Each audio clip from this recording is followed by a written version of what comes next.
Alors, le rassemblement vient de se terminer. Il a commencé à 14 heures. Un peu plus de 100 personnes étaient présentes.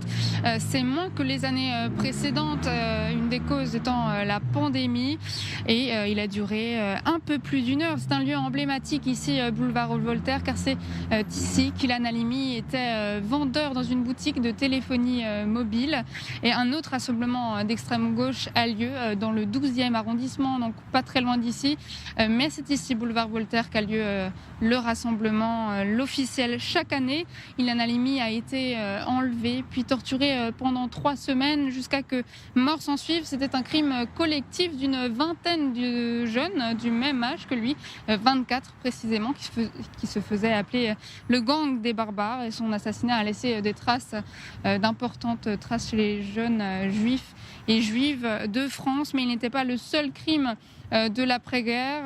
Alexandra Barouche, vice-présidente des patrons et des professionnels juifs de France, s'est exprimée après son discours à notre micro. Écoutez. Avant Ilan, il y avait Sébastien Selam, alors qu'on oublie très souvent. On pense que Ilan, c'est le point de départ des meurtres antisémites en France, mais le premier, c'est Sébastien Selam. Et ensuite, après Ilan, on a eu l'école aux Zaratora, où on tire sur une enfant à bout portant, une jeune fille de 6 ans, et où quasiment personne ne descend avec la communauté se mobiliser. En fait, c'est cette absence de mobilisation aujourd'hui. Quand on attaque un juif, quand on tue un juif, on a l'impression d'être seul. Mais moi, je dis juste une chose, on commence par les juifs, et ensuite, on a très bien vu avec Samuel Paty, avec le prêtre qui avait été assassiné dans l'église, on s'attaque à d'autres symboles.